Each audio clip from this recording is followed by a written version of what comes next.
Aleluias, paz do Senhor a todos, amém, sejam todos bem-vindos, você que está do outro lado da tela também seja bem-vindo esta noite.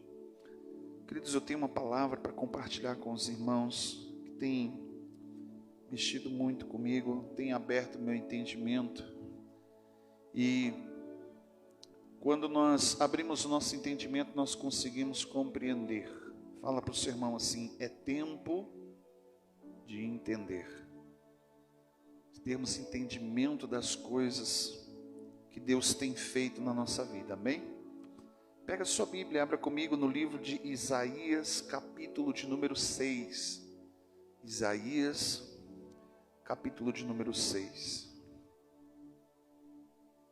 Eu quero compartilhar com os irmãos este momento fantástico na vida do profeta Isaías, que em um determinado momento da vida dele, ao qual ele alcança aquilo que todos nós, nos nossos dias, nesta geração, os ministros do Senhor, do altar do Senhor, têm buscado, que é a graça, é a glória, a manifestação do poder de Deus, a santidade de Deus. No capítulo 6, há um momento de transição, de transformação, de mudança, de expectativa da terra para com os céus. Há uma mudança de ótica, da maneira de ver as coisas que Deus está fazendo e já tem feito na terra, amém? Versículo 1 diz assim: no ano em que morreu o rei Uzias, eu vi o Senhor assentado sobre um alto e sublime trono, e as orlas do seu manto enchiam o templo. Os serafins que estavam acima dele, cada um tinha 6 asas, com 2 cobriam seus rostos, e com outras 2 cobriam os seus pés, e com 2 voavam, e clamavam uns aos outros, dizendo: Santo, Santo, Santo é o Senhor dos exércitos, pois toda a terra está cheia da sua glória. E os umbrais das portas se moveram com a voz do que clamava, e a casa se encheu de fumaça. Amém? Feche os teus olhos um momentinho, coloca a mão no seu coração, eu quero orar com você. Pai querido, eis a tua palavra nesta noite, Senhor, que os céus têm marcado, Senhor, para abrir os nossos entendimentos, abrir os nossos olhos. E é tempo sim, Senhor, de entender o que o Senhor tem feito nas nossas vidas, e o que o Senhor tem feito na terra, para podermos compreender qual é a nossa posição, qual é a nossa postura, o que devemos fazer ou deixar de fazer, de falar ou deixar de falar, de como nos conduzir, Senhor, meu Deus, meu Pai, mediante todo o propósito, o projeto ao qual o Senhor tem na vida de cada um de nós. Por isso, Pai, nos ajuda nesta noite, trazendo através do Teu Espírito, agindo em nós e através de nós, operando em nós o querer e o efetuar. Te pedimos, Deus, que Teu Espírito Santo venha conosco, abrindo, Senhor, nosso entendimento, nosso coração e nos tocando, Pai, para que venha, Senhor, ser estabelecido, Senhor, o Teu querer em cada um de nós, em nome do Senhor Jesus Cristo. Amém. Amém. Olhe para cá um pouquinho. Quando você começa a ler a história do profeta Isaías, ele passa do capítulo 1 até o capítulo 6, um bom período do seu ministério, olhando de uma ótica, de um perfil diferente ao qual os céus está olhando. Deus está falando ele olha para a realidade da nação e diz: Deus, não tem jeito esse povo. Imagino eu que ele estava também numa expectativa de que Deus viesse como veio lá do dilúvio, ou como que Deus fosse vir para aquele povo com fogo lá quando aconteceu em Sodoma e Gomorra, porque a nação ela estava totalmente perdida, as coisas de Deus estavam misturadas, e a gente começa o texto dizendo que no ano em que morreu o rei, ou seja, no momento de transição de um governo para o próximo governo, ele se aplica, como Daniel fala, que quando ele se aplicou a orar, Deus aparece para ele com uma visão. E aqui é muito claro que ele estava vendo ou tendo um arrebatamento. Não sabemos dizer ao certo se ele estava na terra ou se ele foi para o céu. Mas o que ele viu, ele começa a contemplar e ele declara: eu vi o Senhor assentado sobre um alto e sublime trono, um lugar onde de lá ninguém pode destituí-lo, ele está dizendo. E ele começa a declarar e falar das vestes. As orlas do manto enchiam aquele lugar, aquele templo, aquela casa. Ele começa a contemplar que lá no céu, de uma forma organizada, conjunta e unânime, em unidade, união, ele vê uma adoração que é perfeita. Ele ouve os anjos declarando: Santo, Santo, Santo é o Senhor dos exércitos. Toda a terra está cheia da sua glória. Quando ele ouve essa canção, esse louvor, ele começa a perceber algo diferente. Diz o texto aqui que ele começa a observar as asas dos anjos. O texto diz que com duas os anjos cobriam os seus rostos, e com outras duas cobriam os seus pés, e com outras duas voavam, 6 asas. E com essa visão maravilhosa, ele está lá contemplando. Uau, maravilha. É a coisa mais boa quando você chega na presença de Deus e a glória do Senhor, a manifestação do poder de Deus, a santidade do Senhor é revelada para nós. Nós temos vivido dias em que já não é mais tão fácil chegar num momento como esse. E quando chegamos, é aquele momento do culto ao qual você sente a presença de Deus, é quando você sente o toque, o mover do Espírito Santo sobre a tua vida, e de repente a gente percebe que a hora passou, e você lembra que tem que trabalhar amanhã, que tem coisas a fazer, que o culto tem que encerrar, que o cerimonial do culto tem que parar, porque temos que ter um culto regrado. Mas é no momento onde que Deus começa a manifestar a gente, ó, pega só uns respingos. Quem já, quando criança, vem vindo aquela chuva e o vento começa a chegar perto, e nos primeiros respingos tu quer brincar, quer se divertir, e aí a mãe e o pai grita: sai da chuva, menino, e tu sai correndo e chega assim meio molhado em casa. Na verdade, Deus, quando ele vem, ele não vem superficialmente, ele vem de uma maneira ampla, profunda e íntima, ministrar os nossos corações, a nossa vida. E quando ele começa a analisar e ver isso, por que os anjos agora estão tapando os seus rostos? Por que eles não estão vendo o que eu estou vendo? Por que eles não querem ver o que eu estou vendo? Por que eles não querem pisar aonde eu estou pisando? Diz o texto que eles voavam.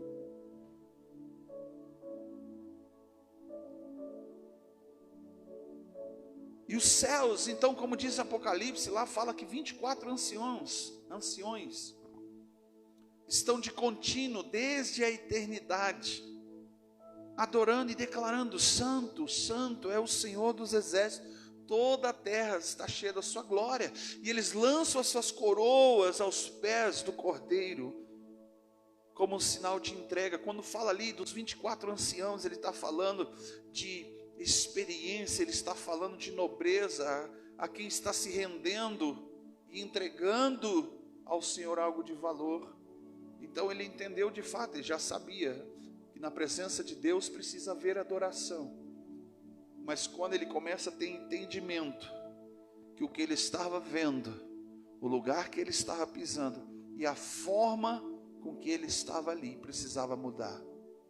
Fala assim para o seu irmão: chegar à presença de Deus, muitos chegam, permanecer ali é para poucos. E quando nós chegamos na presença de Deus, naquele culto maravilhoso, nós chegamos naquele congresso onde o Espírito Santo vem e te toca, você dá risada, você sai correndo, você pula, você chora, você é cheio.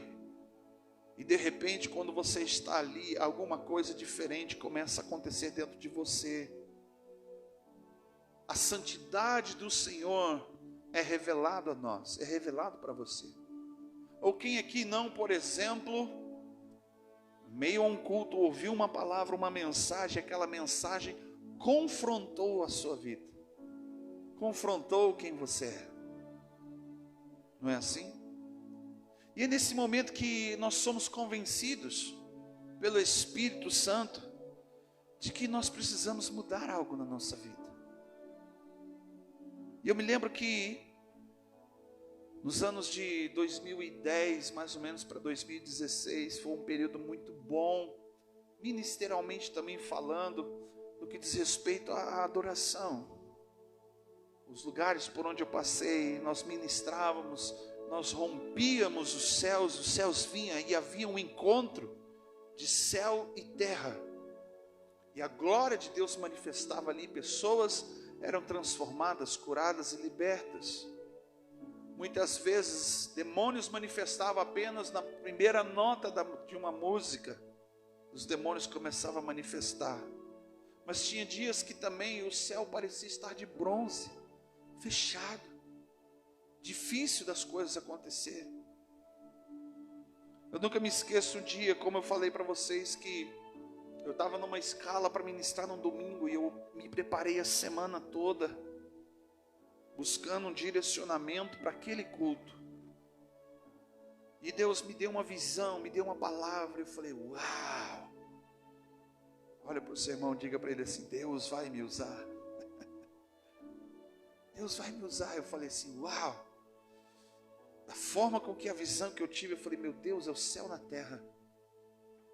Eu falei, vai ser hoje. Cheguei no culto, eu falei, gente, hoje Deus vai arrebentar, Deus vai descer na terra, não vai sobrar capiroto. Eu falei assim.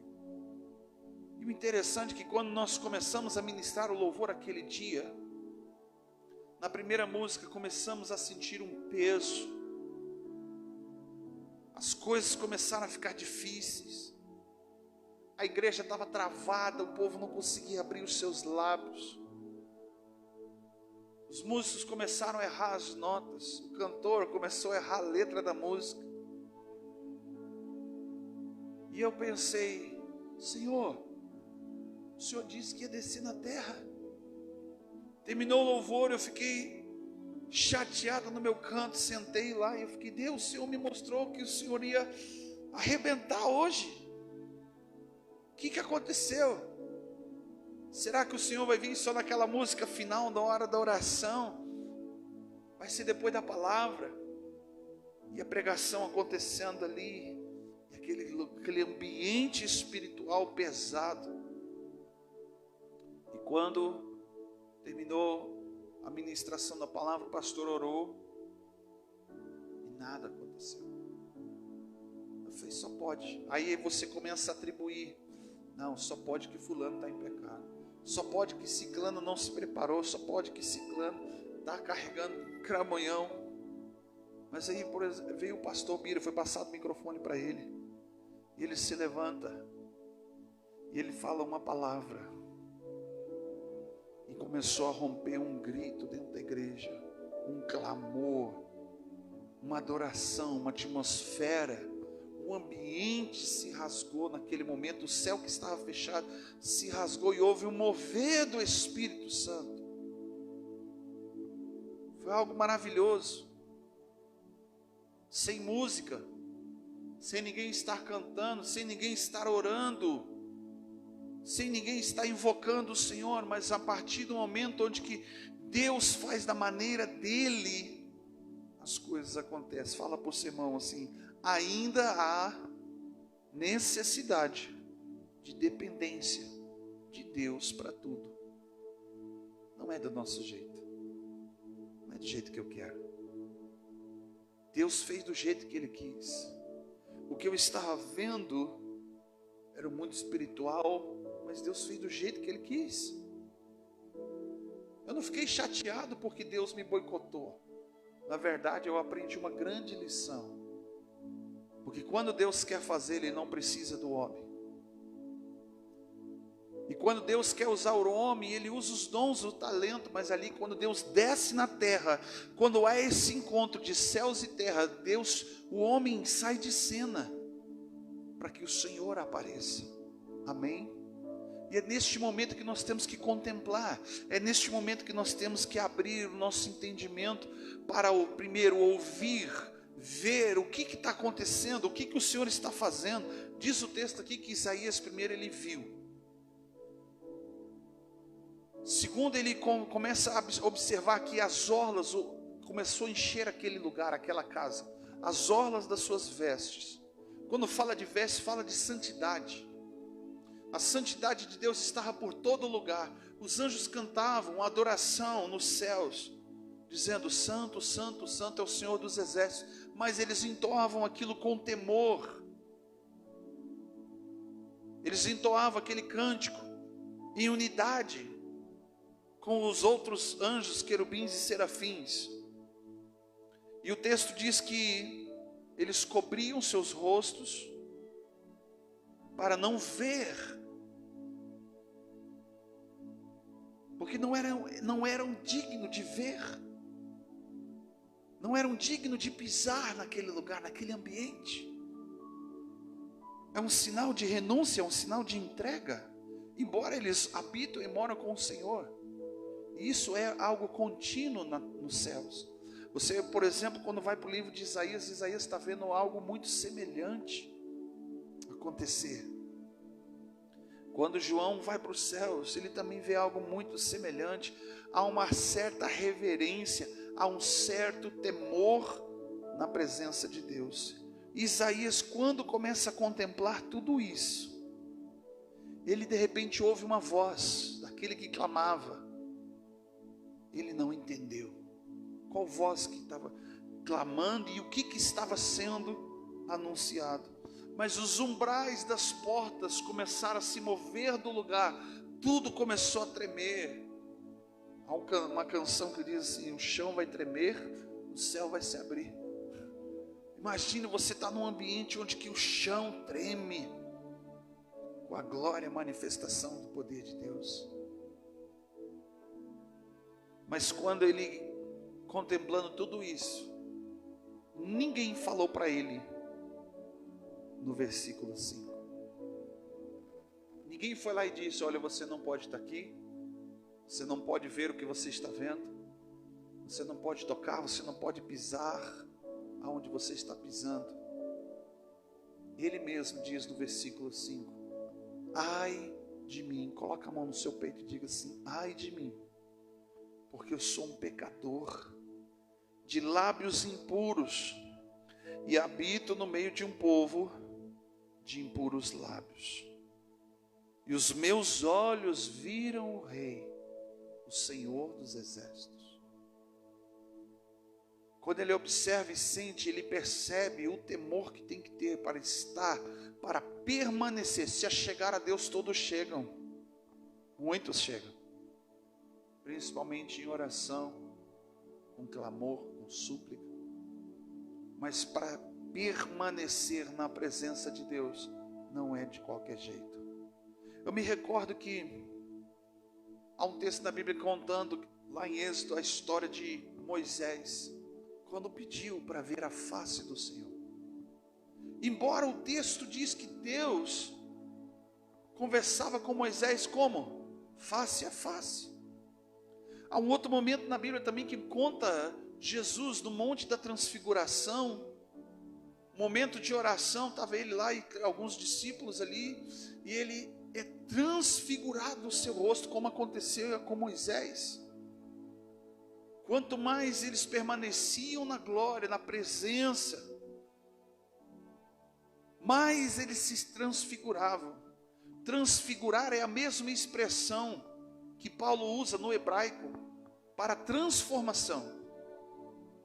Transfigurar não é mudar de forma somente, como é uma transformação, porque Paulo está dizendo assim, ó, não vos conformeis. Esse conformar não significa que você vai simplesmente deixa as coisas acontecer como estão acontecendo. Não, Ele está dizendo: não se conformar é não usar da mesma forma, é não entrar dentro do mesmo formato com que todos estão fazendo, mas transfigure, transforme, ele está dizendo, a sua mente. E esta palavra, ela tem o mesmo conceito de restauração, como nós vimos semana passada, que restauração é trazer de volta ao estado de origem, como era no princípio. Mas para que tudo isso aconteça, fala para o seu irmão, precisa haver renúncia, entrega e temor.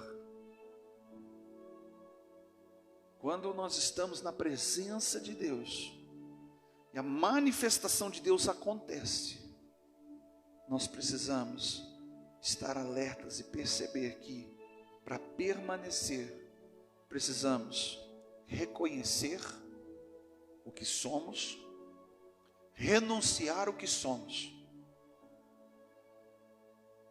Você está entendendo? Reconhecer o que somos e renunciar o que somos. E é por isso que ele diz: ai de mim, sou um pecador. Ninguém contou para ele. O que é que confrontou Isaías naquele momento? Senão a própria santidade de Deus, ao qual o apóstolo Paulo fala em Hebreus 12, 14, de ter paz com todos e a santificação. Fala para o seu irmão, santificação. Santificação é um termo que é oriundo sim de santidade.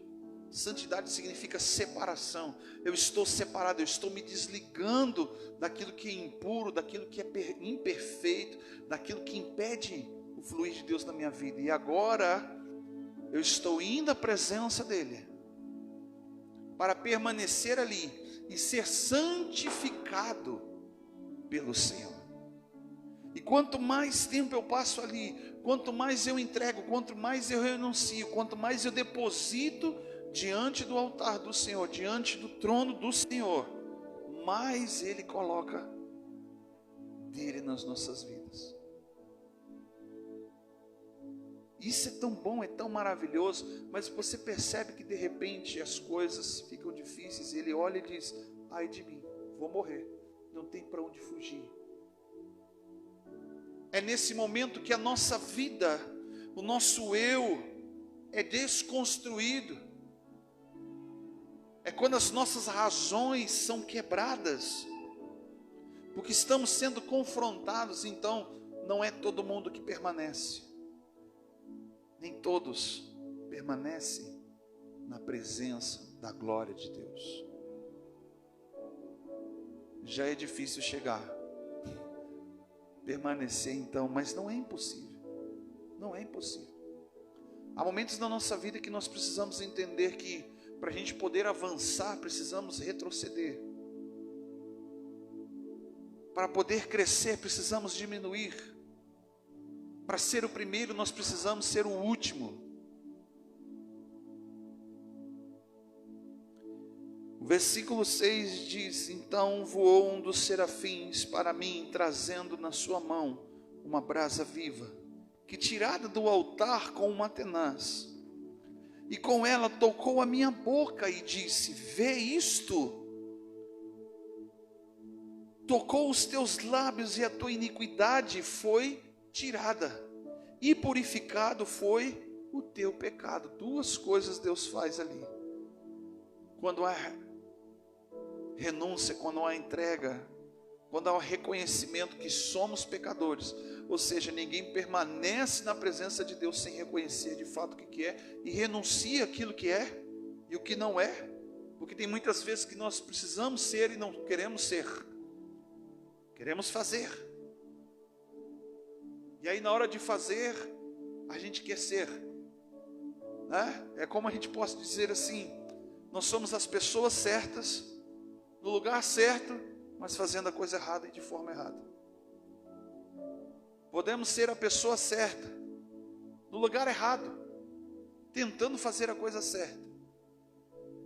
É uma mistura, é uma confusão, é um problema muito sério. Mas aí vem o anjo do Senhor E toca onde há o que? Iniquidade. Fala comigo, iniquidade. Ele toca e ele purifica aonde há falta da prática de justiça. É quando nós sabemos o que precisamos fazer e vamos lá e vamos fazer. Aquilo que sabemos que devemos deixar de fazer, deixamos de fazer. A falta da prática de justiça, a iniquidade foi tirada. Ou seja, aquilo, imagino eu que os céus olham para Isaías, talvez quando no coração dele, ele não queria, mas ele querendo, ele olhava para a realidade, dizia, não tem jeito, porque ele está olhando da onde?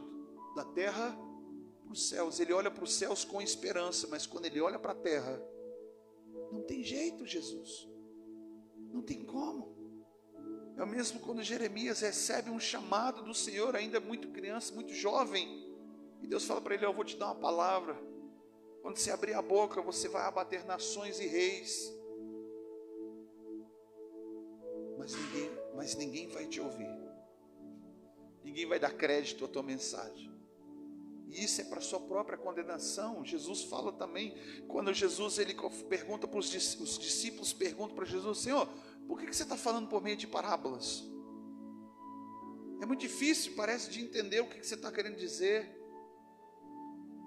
Aí Jesus diz, é porque para aqueles que veem, não consigam enxergar, para aqueles que escutam, não consigam ouvir, mas isso é para a sua própria condenação, porque a condição não é que Deus não quer revelar, não é que Deus não queira falar, não é que Deus não queira fazer, é nós que não estamos entendendo o que Deus quer de fato, o que Deus está fazendo de fato. Aí Jesus completa dizendo para os discípulos assim, mas a vós é dado a conhecer os mistérios do reino de Deus. Uau! Esse acontecimento mudou a história deste profeta. Ele é conhecido do capítulo 1 ao capítulo 6, um período de tempo, como um profeta da nação. A partir do versículo 6, quando ele é transformado no seu entendimento, pela manifestação da glória e da santidade de Deus, ele consegue discernir e entender o que aquela voz dizia, quando se movia os umbrais das portas. Versículo 7, versículo 8 diz, depois que eu ouvi novamente a voz do Senhor, que dizia, a quem enviarei, e quem há de ir por nós? Então eu disse, eis-me aqui, me envia.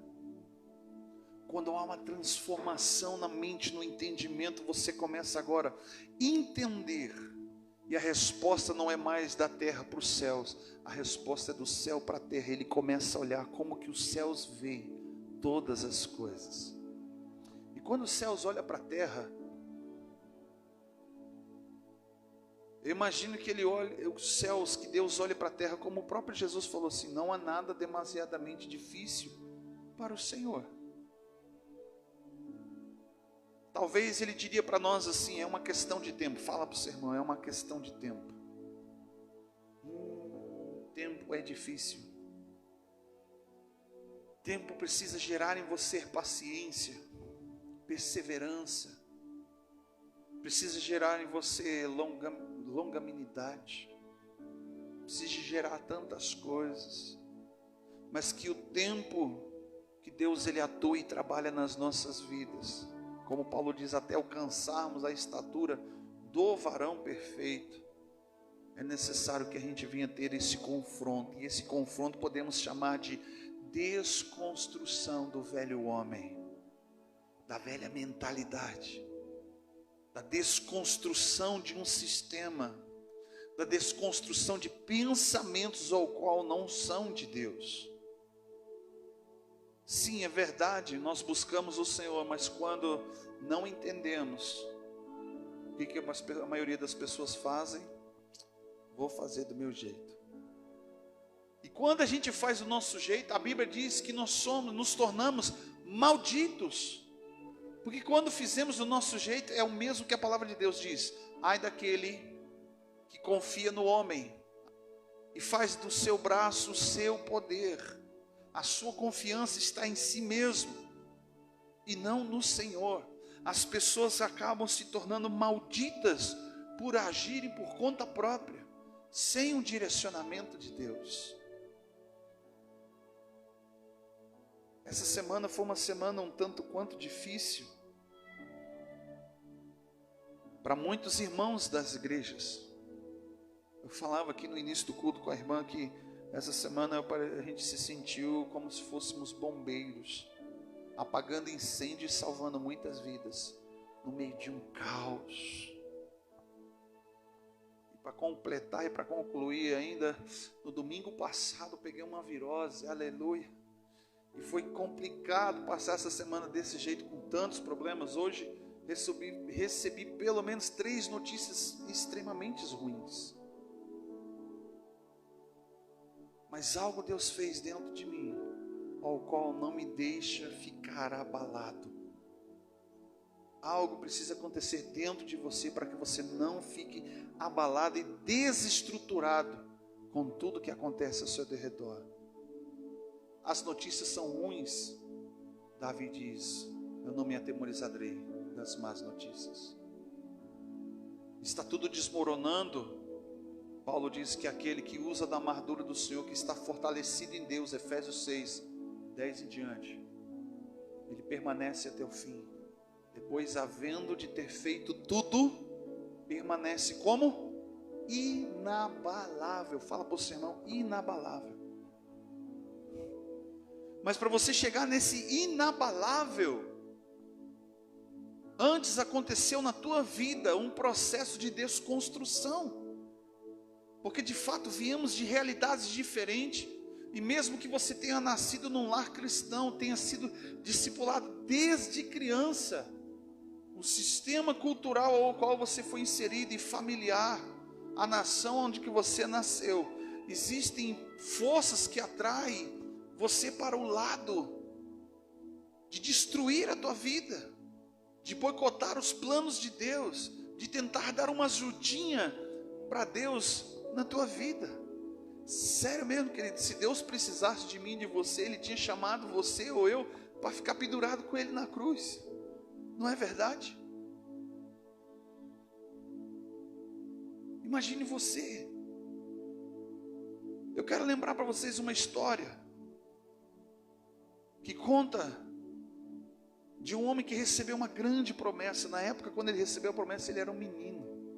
Fala comigo, José. José, filho de Israel, filho de Jacó. E a Bíblia conta que quando ele era menino ainda, ele teve um sonho. Deus começa a falar com ele no sonho. E quando ele tem a revelação daquele sonho, ele conta.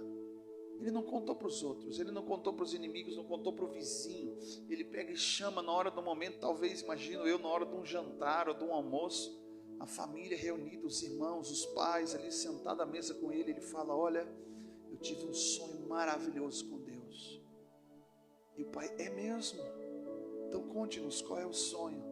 Eu sonhei que eu era uma grande estrela, e diante de mim 11 fardos estavam curvados, dobrados, e eu via o sol e a lua se prostrando e se dobrando diante de mim. Ele olha para o pai, um homem de Deus, e pergunta: o que será que o Senhor vai fazer comigo? E a Bíblia diz ali que o pai faz para ele uma túnica, uma veste muito bonita, e prepara e começa agora a cuidar daquele menino, porque ele entendeu que havia algo especial, maravilhoso da parte de Deus sobre a vida dele. E os outros irmãos olharam: uai, tem alguma coisa errada, eu achei que era o primogênito. Imagina Rubem, como era o primogênito mais velho, olhou para aquele menino e disse: ó, o sonhador, olha esse aí, está falando abobrinha. Onde que já se viu, como diz hoje, né? Capaz que esse aí vai vingar e vai dar alguma coisa. Só que ele começa a falar com tanta alegria, com tanto ímpeto, e a Bíblia diz que Rubem junta os seus irmãos para darem uma grande lição em José. Jogam ele dentro de uma cisterna, um poço cavado no fundo, numa pedra, numa rocha. Ele se arrebenta quando cai lá embaixo, imagino eu.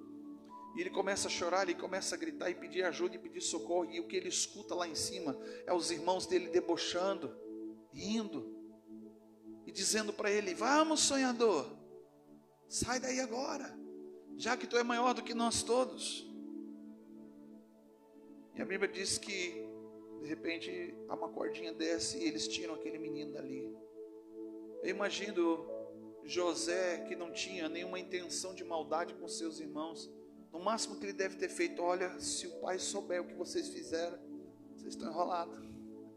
Eu me lembro quando eu era guri, meu irmão dizia assim: ó, se eu não for junto, você não vai. Por quê? Eu vou contar tudo para o meu pai. Ele falava assim para mim. Eu falei: vamos embora, rapaz. Deixava ele ir comigo. E com certeza quando alguém fala isso é porque alguma coisa de errado está acontecendo. Alguma coisa de errada vai ser feita. E José, achando que ele ia voltar para casa, que a lição já tinha sido aprendida, aquela mesma corda que resgata ele, que puxa ele daquele poço, agora o amarra. E quando passa uma caravana de vendedores, ele é vendido e levado para o Egito como um escravo. Primeiro ele é traído pelos seus irmãos. Os irmãos boicotaram a promessa de Deus na vida dele e vende ele. Esse menino agora ele entra no Egito e a Bíblia diz que ele vai parar na casa de Potifar, o segundo no reino. E ali na casa de Potifar ele achou que as coisas iriam melhorar. Estava lá ele trabalhando um dia e o tempo passando. Talvez todos os dias ele lembrava: Senhor, é a tua promessa, é a tua promessa. Imagino eu que em algum momento ele pensou um plano de fuga. Vou fugir daqui, vou voltar para a casa do meu pai, vou ver meu pai e minha mãe, porque o Egito não é o meu lugar. Mas aí o tempo passa e de repente a mulher de Potifar investe contra a vida dele. Sempre vai ter alguém levantado por Satanás para boicotar, para parar os propósitos de Deus na tua vida. Por incrível que pareça, começa dentro de casa, com palavras, com atitudes, com má intenção. Mas aí José agora está lá no Egito, não tem mais nenhuma parentela, e Satanás investindo pesado. Preste bem atenção numa coisa. Paulo declara que nós não somos tentados, senão segundo as nossas fraquezas. Fala comigo, fraqueza. Nós não somos tentados onde não há fraqueza. Somos fortalecidos em uma determinada área, Satanás não vai atacar ali. Porque aquela área não está em fase de desconstrução, Deus já construiu.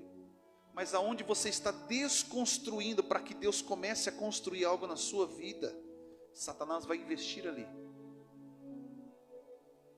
E a Bíblia diz que o problema não é ser tentado, mas é quando a gente cede às tentações, às ciladas, os encantamentos, as setas de Satanás quando entra no coração e na mente de uma pessoa. A Bíblia fala, por exemplo, que sujeitai-vos a Deus. Fala comigo, sujeitar a Deus. Resistir ao diabo e ele fugirá de vós. Amém? Isso é muito claro. Mas a Bíblia diz também no livro de Provérbios que da mulher sedutora resiste ela? Não. Diz assim, foge dela. José estava sendo atacado numa área que poderia ser uma fraqueza, mas ele tinha temor. Fala para o teu irmão, temor. Tenha temor do Senhor nas tuas fraquezas, querido. Tenha temor do Senhor nas tuas fraquezas. Porque aonde você está caindo, aonde você está errando, não está havendo temor. E a Bíblia diz que a mulher de Potifar vem e investe contra aquele menino, aquele jovem, tentando seduzi-lo, tentando ficar com ele, levá-lo para a sua cama. E ele foge uma vez, duas, e de repente não tem jeito, ela agarra aquele rapaz e ele tenta se desvencilhar dela. Não estava lá, mas imagino que foi uma cena difícil para ele. Aquela mulher não deve ter saído com roupas que não são atraentes. Talvez ela devesse ter chegado ali com tudo de fora gospel. Como aconteceu comigo sábado passado, misericórdia. Ali eu descobri que Deus construiu muitas coisas em mim. Você sabe por quê? Sabe quando você descobre que Deus construiu algo na sua vida? Quando você reage. Você sabia disso? Você descobre o quanto Deus construiu no seu caráter, o quanto Deus entrou na sua vida, quando você reage. Porque quando você reage, você não pensa, você expõe de fato quem você é. E se você tem uma reação boa, é porque Deus alcançou coisas muito grandes dentro de você. E você se permitiu ser alcançado por Deus naquela área. José, quando a coisa pegou fogo, ele saiu correndo. E a mulher de Potifar contou uma outra história, uma outra versão, distorceu. E onde que José vai parar agora? Na cadeia. Imagina aquele rapaz entrando na cadeia e questionando-se: Deus e a promessa. Passa um ano, Deus e a tua promessa. Passa 2, 3, 4, 5, Deus e a tua promessa. Passa 10 anos, Deus e a tua promessa. Lá na prisão Deus começa a dar sonhos, revelações, dons. Um espírito de excelência que já estava sobre ele agora é ativado. Em um determinado momento, enquanto ele estava na prisão, estava lá um mordomo também de Faraó, que teve um sonho. E diz o texto que Daniel interpreta o sonho. E no dia seguinte acontece de fato o que José interpretou daquele sonho. E quando ele está ali, ele fala assim, naquele momento que o rapaz está saindo da prisão, ele fala assim: lembra de mim, meu amigo, lembra que eu te ajudei, você pode me ajudar me tirando daqui. Eu não sei por quanto tempo José ia ficar preso exatamente. Talvez já tivesse passado o tempo dele ser livre, dele ser liberto. Mas aí o que acontece quando aquele rapaz sai? Aquele mordomo, ele morre. Lembra sempre de uma coisa: não é do seu jeito. Fala para o seu irmão: não é do seu jeito e não é no seu tempo. José não precisava da ajuda de um homem. E o tempo determinado por Deus não é do nosso jeito, não é no nosso tempo.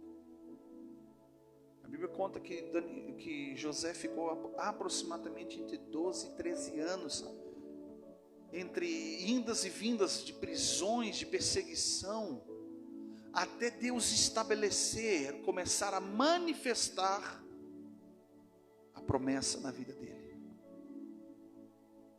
Se José tivesse saído com a ajuda daquele mordomo, ele teria morrido junto, porque ele iria estar junto com aquele mordomo do faraó. Fala para o seu irmão assim: sai do meio da treta. Satanás inventa umas tretas de vez em quando, assim a gente não percebe, porque a gente acha que é bom, vai te ajudar, vai facilitar as coisas. Mas tudo que nós precisamos não é senão da ajuda e da dependência de Deus, do Senhor. E o tempo é só o Senhor que sabe. E isso me remete para Romanos 8:28. Não temos como desassociar da vida do ser humano que serve a Cristo, que tenha consciência de Deus. Romanos 8:28. Como está escrito: todas as coisas cooperam para o bem daqueles que temem e amam o Senhor segundo o seu propósito. Não temos como desassociar isso da nossa vida. Que que coisas boas vão acontecer em nosso favor e coisas ruins também vão acontecer em nosso favor. E normalmente identificamos as ruins quando Deus está trabalhando nas nossas fraquezas. Se tem fraqueza, Deus quer fortalecer. Paulo diz assim, que o poder do Senhor se aperfeiçoa em nós. Aonde? Nas fraquezas. Então Deus vai gerar e permitir algumas circunstâncias desfavoráveis para que você vença e seja fortalecido aonde há fraqueza. Esse é um interesse muito grande de Deus na tua vida, porque lá no céu não vai entrar fraqueza, não vai entrar deformidade, e tudo aquilo que nós construímos sem Deus, de fato, precisa ser desconstruído. Tudo aquilo que a gente fez pela força da nossa vontade, pelo nosso eu, vai ser desconstruído. Jesus um dia passando com os discípulos próximo do templo, os discípulos, olha Senhor, que maravilhoso, uau, eles perceberam que Jesus aprovou, porque Deus aprovou o templo, só não aprovava o que estavam fazendo com ele. E aí Jesus olha para eles e fala assim, não ficará aqui pedra sobre pedra que não haja de ser derrubado. Em outro momento ele diz, eu vou destruir esse templo num dia, mas em 3 eu vou reconstruí-lo. Salomão levou muito tempo para reconstruir. Quem reconstruiria depois de uma destruição em 3 dias? Só Deus. Fala para os irmãos, somente Deus.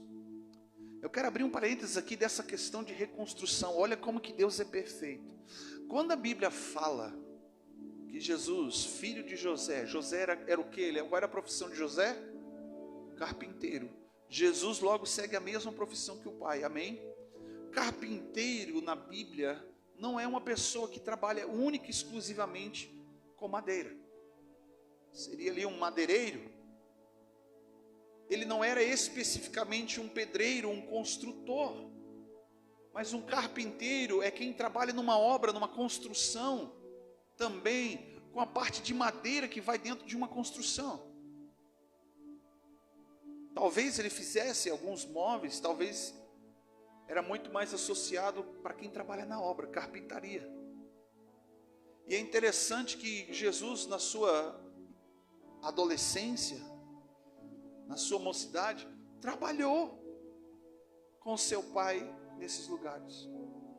E de repente Jesus olha para os discípulos e fala uma outra parábola, um tanto quanto que quando eu comecei a entender aquilo, eu falei, só o Senhor para poder dar discernimento de que aqueles discípulos ou aquele povo que estava ouvindo para entender, quando ele fala assim, ninguém que vai construir uma torre, ou seja, um prédio, não senta antes e começa a fazer os cálculos, começa a planejar, para ver se vai ter recursos para concluir, se vai ter condições de terminar aquela obra, porque se ele não faz isso, a obra fica pela metade, e grande será a vergonha. Sabe de quem que Jesus está falando? Dele mesmo. Ele estava falando dos céus, ele estava falando do Pai. Quando o Pai olhou e planejou a salvação, ele disse, olha, para mim construir algo muito grandioso, fala assim, bate no seu peito, diga assim, dentro de mim, templo do Espírito, tá? Foi o que Jesus reconstruiu em 3 dias. Para mim poder reconstruir algo maravilhoso, antes da fundação do mundo, ele planejou algo maravilhoso, ele sentou ali, imagino eu, e começou a calcular os custos. E qual foi o custo? Uma morte de cruz, um sacrifício puro,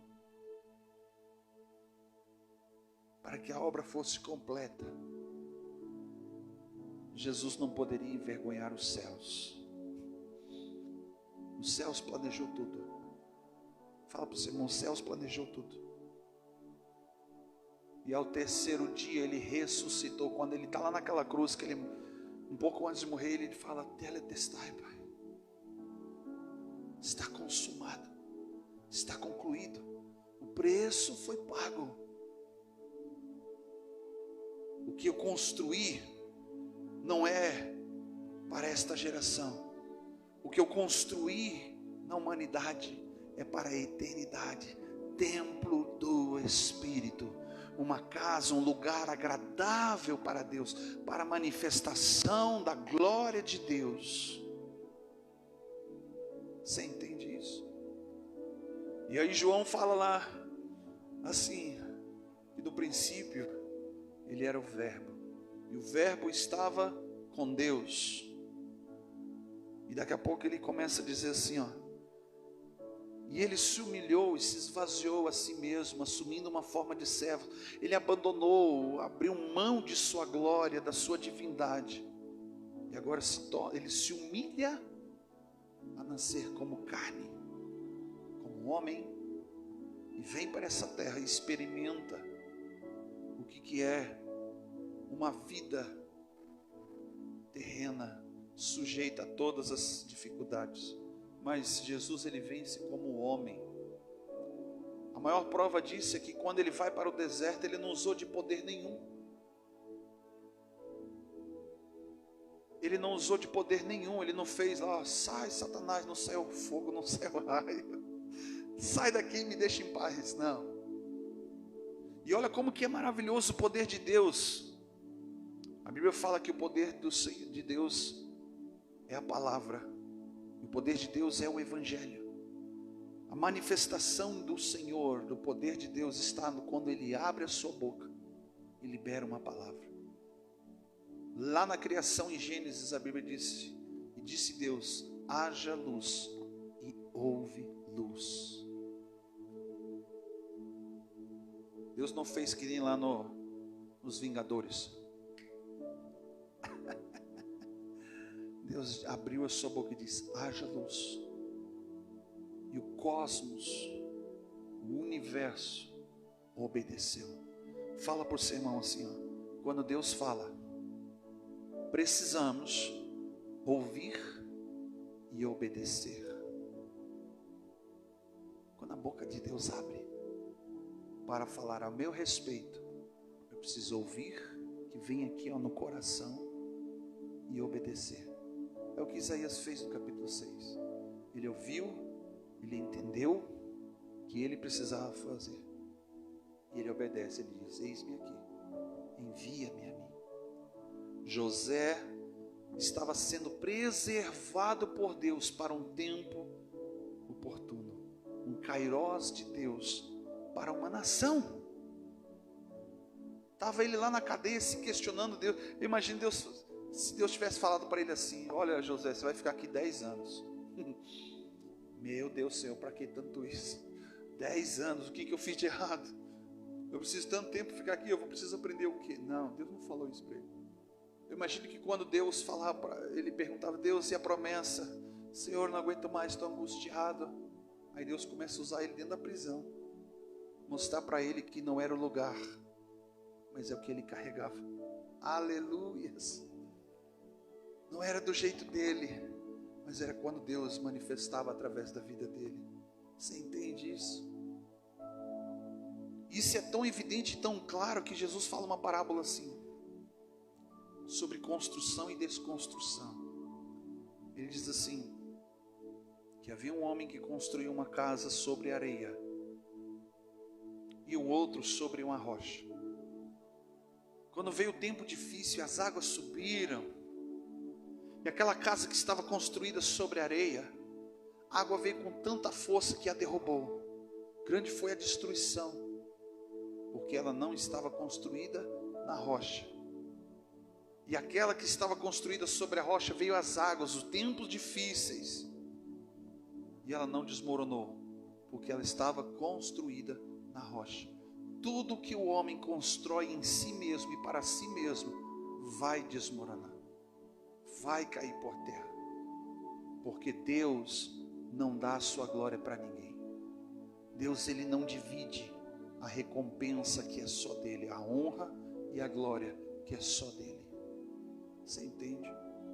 É por isso que tudo aquilo que a gente faz que não foi por meio do Senhor, é provável que a gente vai perder. Pelo meio dos nossos dedos vai escorregar e vai cair como água ou areia. Você não vai conseguir conter.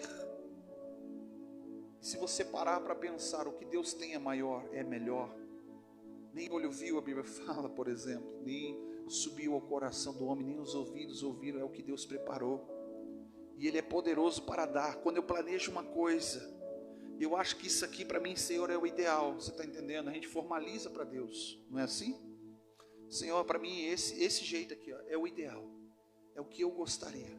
Aí vem a palavra do Senhor e disse assim: aquele que o Senhor tem para mim é muito mais, abundantemente daquilo que eu posso pedir, pensar ou imaginar.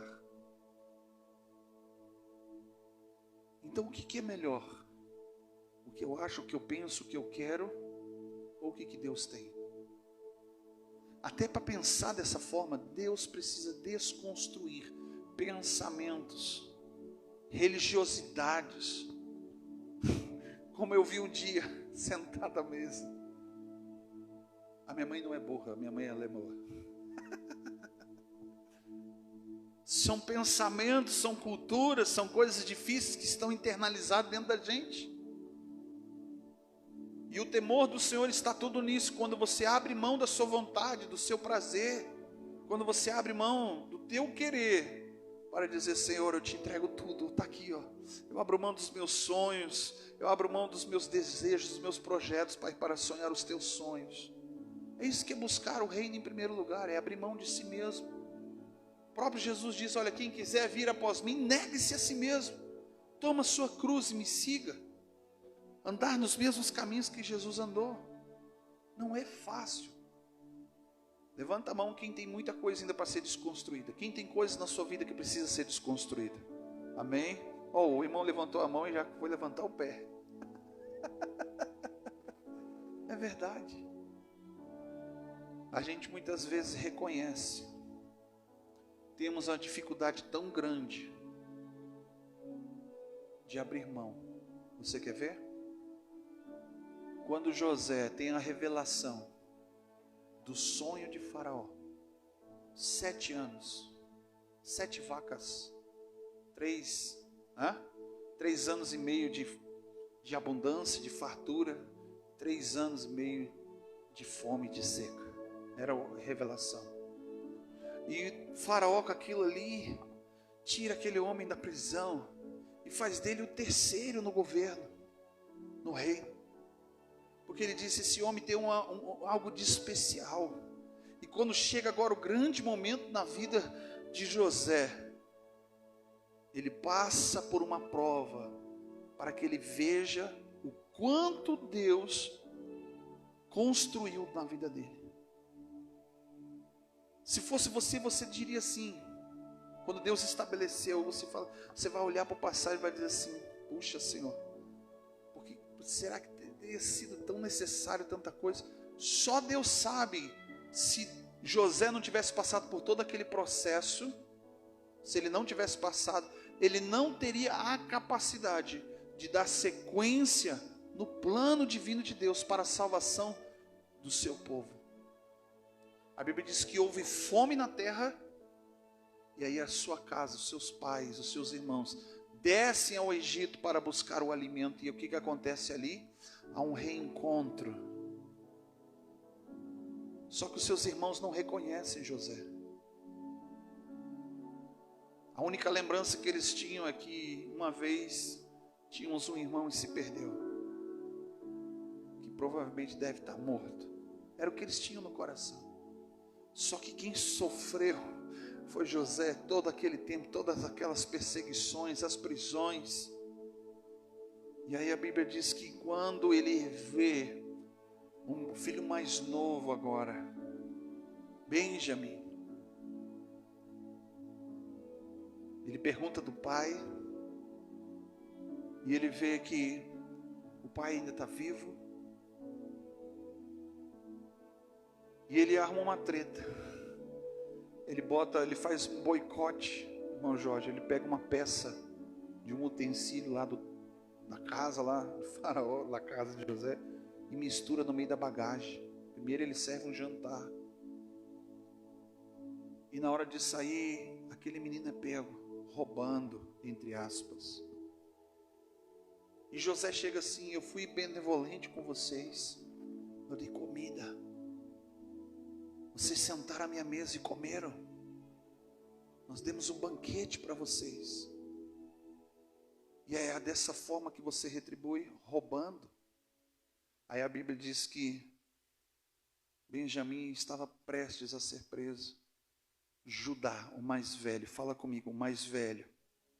Maturidade.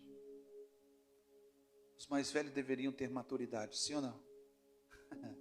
Quem é mais velho olha para o mais velho e diz assim, ó, você deveria ter mais maturidade.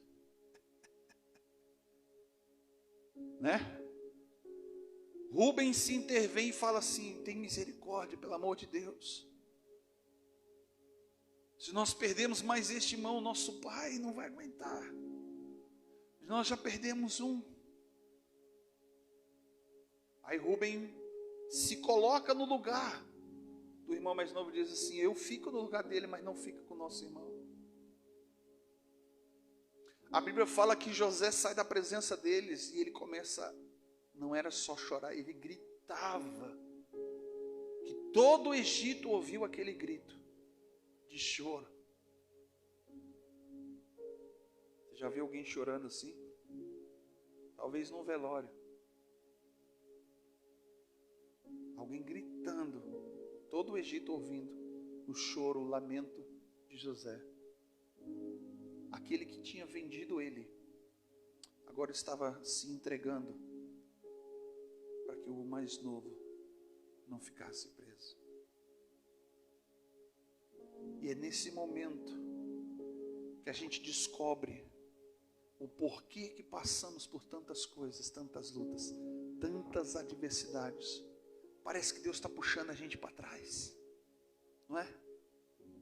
Parece que Deus está boicotando as coisas na nossa vida. Parece que as promessas ficam cada vez mais distantes. Eu não vejo um Josué e nem um Caleb, 40 anos, todos os dias resmungando e reclamando, Senhor, é a tua promessa, Senhor, é a tua promessa. Do contrário, quando eles vão entrar, Josué fala assim, Caleb é questionado, perguntaram, vocês estão velhos? Nós vamos batalhar por vocês. E ele fala assim, não, tal é a minha disposição hoje, desde o primeiro dia em que eu recebi a promessa. Quando eles entram, eles vencem a batalha em Canaã, Deus fala para eles assim, ó, pega um homem de cada tribo e volta. Volta para o deserto. Aí eu queria ver qual era a postura, o posicionamento daquele homem que passou 40 anos dizendo, tal é a minha disposição hoje, para herdar a terra e entrar nela, desde o primeiro dia que eu recebi a promessa. Aí ele entra, aí Deus fala, volta. Complicou, não complica? Você pensa, Jesus, é agora que as coisas vão acontecer. E eu já vivi isso. Quando eu pensei, agora é um negócio, como diz o alemão, agora vai degolhar. Quando pensa que o negócio vai funcionar, que vai dar certo, Deus fala, volta, retrocede. Fica mais um pouco. Segura mais a ponta. E a gente está que nem cachorro louco na corrente. Deixa eu ir, me deixa eu ir, eu quero ir. Imagina os céus, os anjos, com a mordaça, tentando segurar a tua boca para você não contar os projetos, não boicotar a tua própria vida. Não é porque Deus é ruim, não. Deus sabe o tempo. E a pior forma para nós entendermos um trabalhar de Deus é o tempo.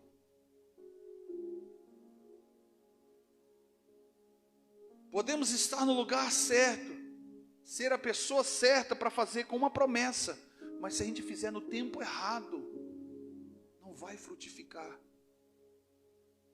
Tem coisas que você tem uma época específica para plantar, tem uma época específica para colher, tem uma época específica para deixar a terra descansar, tem uma época específica que você tem que entrar na guerra e na batalha, tem uma época que você tem que parar e deixar a batalha de lado. Tem um momento de nascer, tem um momento de morrer. Esse texto não estaria colocado na palavra de Deus como uma promessa de um entendimento muito bem claro que Deus não funciona do nosso jeito. Tem crente que funciona na base do choque. Você sabia disso? Só funciona na base de choque. Terapia de choque. Terapia de choque dos céus é quando Deus puxa você para trás. Terapia de choque dos céus é quando Deus, você está prontinho para ir. Você fala, Deus, é agora. É agora, eu nunca me esqueço. O ano era 1993. Pastor Biratã vendeu tudo lá em Brasília que nós tínhamos. Estávamos eu, meu irmão, minha irmã, minha mãe no aeroporto em Brasília. Naquela época a internet era só para o exército. Telefone, tu comprava a ação do telefone para ter um telefone fixo. Celular, tu tinha que ser extremamente rico. Ele vendeu tudo com uma promessa. Um dia ele ouviu Deus falando, eu vou te enviar. E as coisas começaram a acontecer. Uma proposta, um convite para ir para a Austrália. Já pensou? Eu ia virar um surfista. Para ir para a Austrália. Vendemos tudo. Estamos lá no aeroporto. Na época não tinha internet. Tinha que comprar passagem aonde? No aeroporto. E fomos lá com as mochilinhas, com as roupinhas lá, tudo prontinho para entrar no dia do voo. O pastor Bira foi até o balcão para comprar a passagem. E a mulher fala, próximo, e ele se levanta e vai. E ele olha para a mulher diz, pois não. Ele olha e diz assim, Senhor, eu estou indo para a Austrália. Aí a mulher, como, Senhor? Ele vira as costas e sai. A minha mãe, que não é burra, mas ela é morra, diz assim, ué, por que tu não comprou a passagem? Ele olhou e respondeu para ela assim, nós não vamos mais. Ah, minha mãe ficou vermelha, que nem um alemão fica, uma manga rosa. O quê? Vamos para onde? A casa já estava lá na imobiliária para alugar já praticamente. Não tinha onde ir.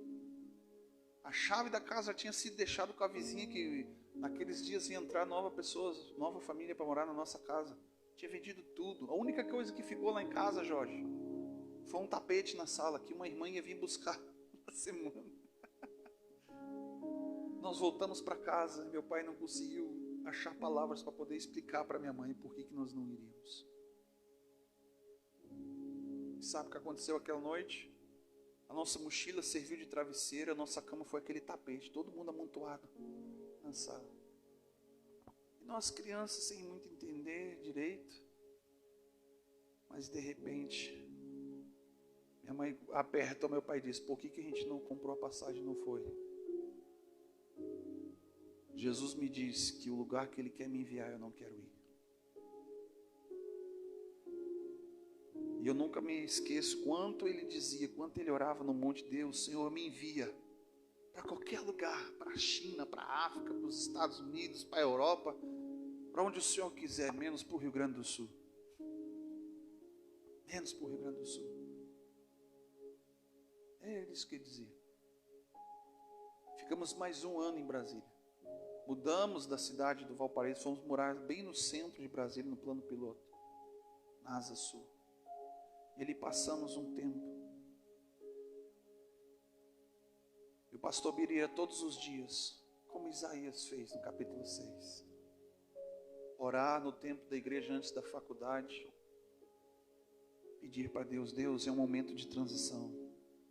E mostra, Senhor, um ano dizendo, Senhor, para qualquer lugar.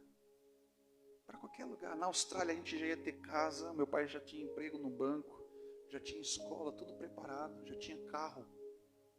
Pronto, era só a gente chegar e pegar as chaves e entrar e morar. Casa pronta, mobiliada, uau! Nós íamos morar em Sydney, aleluia! Mas eu nunca me esqueço quando meu pai conta que um dia ele estava no templo sozinho, orando e chorando. Quase um ano de oração e Deus não respondia para onde, para onde, para onde. E a questionamento é aquele, Senhor, o Senhor disse que ia me enviar. O Senhor disse que ia me enviar, e dia após dia, semana a semana, até que um dia Deus fala assim, eu não posso mais te enviar. Mas por que, Senhor? Porque o lugar que eu quero te enviar, você não quer ir. E ali naquele momento, ele quebra uma barreira dentro dele. Ele diz, tá bom, Senhor. Olha para o seu irmão assim e fala assim, você precisa se render à vontade do Senhor. Enquanto que você não render à vontade de Deus, o Senhor vai continuar te puxando para trás. Vai continuar te segurando. Paulo, quando experimentou isso, ele fala assim, uau, duro é recalcitrar contra o Senhor, é difícil demais ir contra a vontade de Deus. É impossível. As coisas não dão certo. Pessoas começam e não terminam coisas. E a gente não percebe, não para pensar que Deus está te puxando para trás. Deus está querendo desconstruir o teu caráter, deformado, teus pensamentos misturados, contaminados, influenciados, para fazer de você uma fortaleza, para fazer de você um homem, uma mulher mais do que vencedora, que guarda a palavra, que está fortalecido no Senhor. Deus não falou para a gente se fortalecer na teologia, não falou para a gente se fortalecer na igreja, Deus não falou para a gente se fortalecer nas escrituras do homem, naquilo que nós temos como livros de autoajuda. A Bíblia diz que nós devemos estar fortalecidos no Senhor. Paulo fala isso em Efésios 6:10. Para estar fortalecido, você precisa desconstruir, se esvaziar, abrir mão, renunciar e entregar. Falar, Senhor, como Paulo falou, Senhor, eu abro mão de todas as coisas, disso aqui. Ele começa, eu abro mão disso tudo, com um único objetivo: ser achado no Senhor. Que eu possa olhar para dentro de mim e ver o Senhor. Que as pessoas possam olhar para mim e ver Jesus. Que as pessoas possam olhar para aquilo que eu construí e vai dizer, não foi um homem, foi Deus. Você entende? Quando Deus começou a fazer isso comigo em 2008, 2009, uau, doeu. Tive que pisar no freio. Tive que retroceder. Tive que parar. Foi muito difícil. Uma líder minha um dia chegou para mim e disse assim, olha, Deus não pode colocar mais nada na tua vida, porque você é que nem um HD. Vou falar na tua linguagem, ela disse assim, você é que nem um HD. Sabe o teu celular quando enche de figurinha, de foto, de vídeo, de texto? E aí quando você vai tirar uma foto, a foto não salva mais. Aí você fala, por que não salvou a foto? Aí você vai ver que o celular está super lotado de informações, de coisas que talvez você não utiliza mais. Sim, é uma lembrança de algo bom que aconteceu no passado. Você não guarda foto de coisa ruim, né? Guarda? Eu guardo. Eu tirei foto lá do último acidente que eu tive de carro, está tudo guardadinho lá numa pasta, é coisa ruim. Mas a Bíblia diz que nós devemos trazer à memória tudo aquilo que nos dá esperança, que faz com que a gente abra os nossos olhos e lembre o memorial. Sabe quando eu falei que Deus falou para o povo, para Josué, pega um homem de cada tribo e volta, atravessa o Jordão de volta para o deserto, para que cada um pegasse uma pedra, de qualquer formato, de qualquer tamanho, mas que não fosse trabalhada ou lapidada, para que eles construíssem um monumento. Imagina enquanto que eles estavam colocando aquelas pedras no rio, o rio estava provavelmente baixo, raso, e eles construindo aquele monumento. Alguns deles perguntaram assim, para que nós estamos fazendo isso, Josué? Aí Josué falou assim, isso aqui é um marco histórico de Deus na nossa vida. Alguém deve ter respondido assim, Josué, jamais eu vou esquecer o que Deus fez na nossa vida. Jamais vou esquecer o que o Senhor fez. Nos tirou do Egito, fez com que a gente atravessasse esse Jordão, vencesse esses gigantes, para que a gente pudesse herdar e possuir essa terra. Eu jamais vou esquecer o que Deus fez por mim. E Josué fala assim, não é para nós, não é para mim, é para a posteridade, é para as próximas gerações. para quem vem depois. Tem que voltar atrás, retroceder para quem vem depois. Assim foi um dia, por exemplo, no meu casamento, eu estava voando, aleluia, lá no céu com Deus, indo e vindo, em consagração, jejum, vigília, monte, congresso, voando nas alturas, mas amarrado numa âncora lá no chão, enquanto que minha esposa trabalhando e cuidando da casa e das coisas da vida, as coisas de casado, como Jesus disse, e eu querendo voar, e ela me segurando, aí eu falei, eu preciso parar. Um dia eu entendi que eu precisava parar e esperar quem vem depois, quem estava atrasado. Você pode estar lá, ser o primeiro da fila. Às vezes a gente vê uns vídeos na internet bem motivacional, né? Os caras correndo. Eu vi uma história assim um dia, numa maratona da vida aí, não sei aonde. O corredor se esforçou muito tempo para chegar lá e ele estava em segundo lugar. E o adversário dele na frente ali, concorrente dele, correndo, de repente o cara tropeça e cai. E ele passa na frente. E ele para, volta, ajuda aquele adversário dele a se colocar de pé. E os dois correm junto para a chegada. E quando chega na chegada, ele coloca o adversário dele na frente. Aquilo ficou marcado como um ato de humildade, sim. Mas aí um jornalista vai e pergunta, por que você fez aquilo? Ele falou assim, porque eu tenho uma mãe em casa. Eu preciso prestar conta de tudo que eu faço. Não é justo que eu vencesse passando por cima dos outros.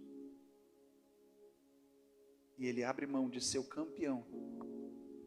Ele fica para trás para ajudar o próximo. É uma coisa impressionante. Quanto que foi construído na vida desse homem. O quanto que Deus pôde construir nesse tempo que você tem buscado o Senhor, o tempo que você está aqui nessa igreja, o tempo que você tem andado com Jesus, o quanto que Ele construiu, a ponto de você facilmente perdoar, facilmente auxiliar, ajudar alguém, ofertar na vida de alguém, olhar para o próximo, ter íntima compaixão, ter misericórdia, fazer com que você saia da sua casa, do seu conforto, de um dia. Olha, eu estava falando com a Carol aqui antes do culto, né? Hoje de tarde comecei a entrar em uma certa agonia. Eu falei assim, eu estou entrando em pânico. A Fabiane olhou para mim, por quê? Eu falei assim, porque amanhã vai ser um dia inédito na minha vida. Fala assim para o seu irmão, um dia inédito na vida do pastor.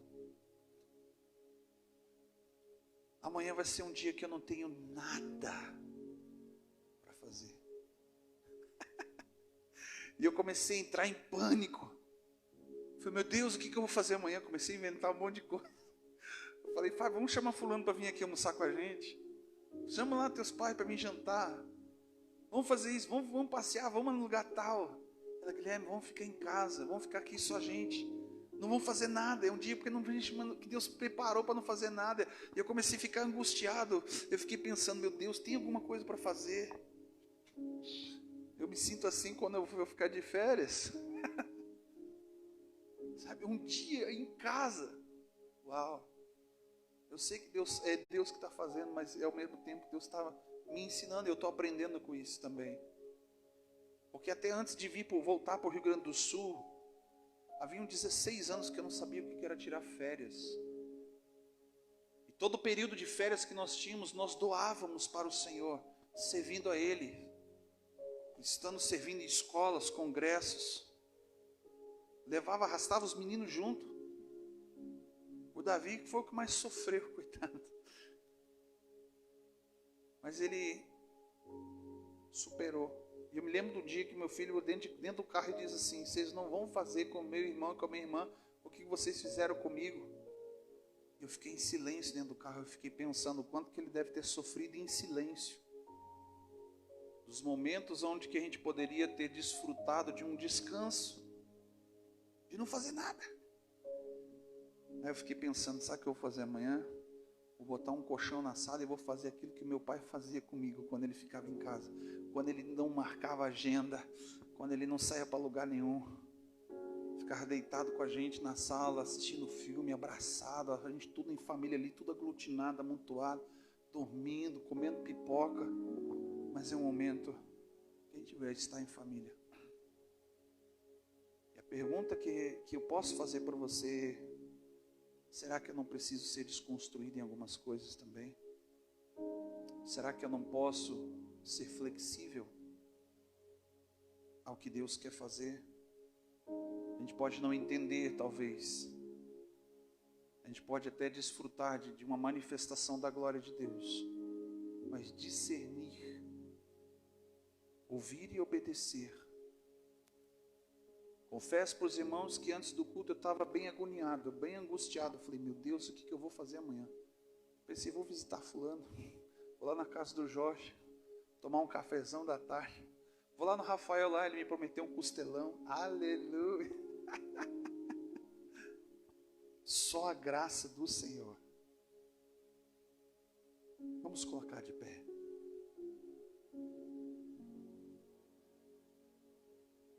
José, quando teve aquele momento de pânico, de ver o jovem, o irmão Benjamim, que ele vê o seu irmão mais velho se colocando na frente, se entregando para ser preso no lugar dele. Ele volta e provavelmente passou na mente dele, ou até mesmo Deus deve ter falado alguma coisa com ele. Algo do tipo assim: foi para esse momento que eu te preparei todo esse tempo. Vou te usar para salvar a tua casa. Vou te usar para salvar os teus irmãos, os teus pais. Foi para esse tempo que eu te preservei, para fazer o que eu quero fazer nesta nação, nesta cidade, nesta igreja. Só que se Deus não construiu algo na tua vida, se você não percebe algo que foi construído de Deus, corra o mais rápido possível para a presença dEle e fala: Senhor, desconstrói tudo que precisa ser desconstruído. Porque quando o grande dia chegar, onde que todos nós vamos comparecer diante do Senhor, Deus vai olhar para você e vai dizer assim, vai fazer uma pergunta: valeu a pena? Você vai responder: sim, Jesus, valeu a pena. Foi para esse dia, para esse tempo que Deus está te preparando, que Deus está fazendo, construindo algumas coisas na tua vida, para que você possa compreender e entender que é Ele que ainda continua agindo por você e através de você. Dependência. Amém? Feche os teus olhos.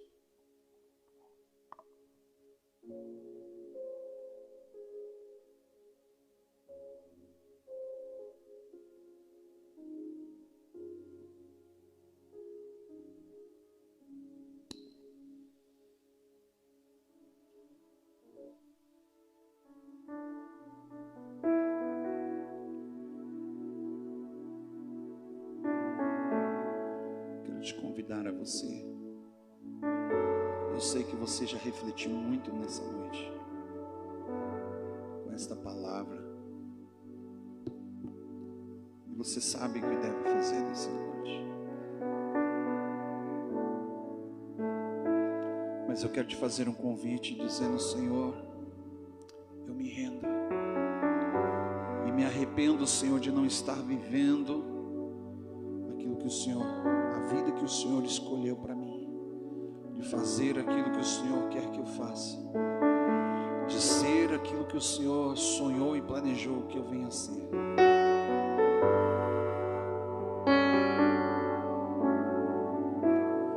Quem tenho eu nos céus, além de ti?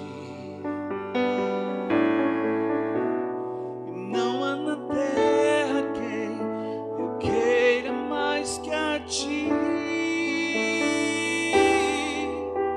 Estou apaixonado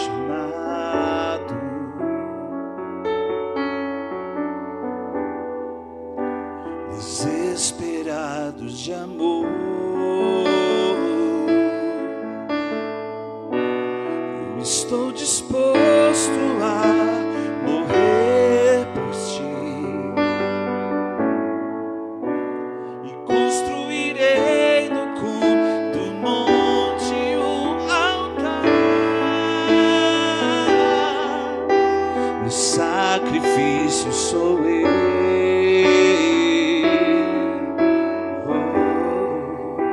O sacrifício sou eu.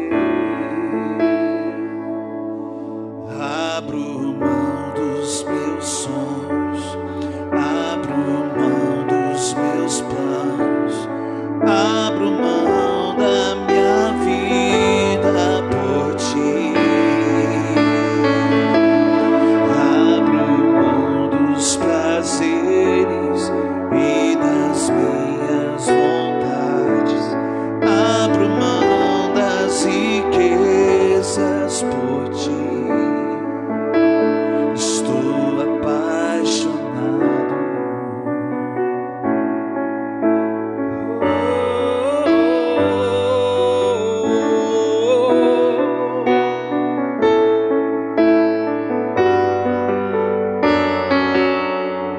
O que fazer? Aonde isso só tu tens as palavras de vida eterna. O que fazer? Pra onde isso só tu tens as palavras de vida eterna. Estou apaixonado. Eu não sei se você percebeu no início desta reunião, uma palavra que foi dita aqui na abertura foi que a morte de Jesus na cruz aparentemente foi uma derrota, um sinal de perda ou de retrocesso. Mas quando ele morre, é que ele vence. É quando ele se entrega, é quando ele cumpre o propósito que ele foi chamado. O que fazer? Pra onde isso só tu tens as palavras de vida eterna. O que fazer? Pra onde isso só tu tens as palavras de vida eterna. Estou apaixonado.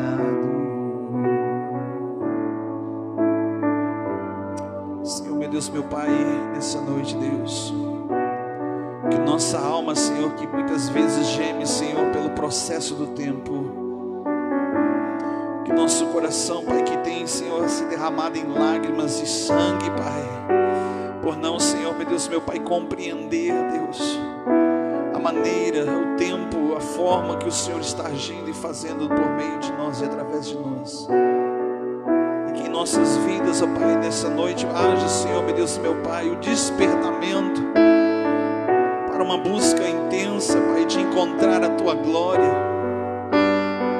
de encontrar, Senhor, meu Deus, meu Pai, a Tua misericórdia, encontrar a Tua santidade, Senhor, e ser moldados, transformados no nosso pensamento, porque Paulo diz que assim é que nós vamos experimentar o que é bom, o que é perfeito, o que é agradável.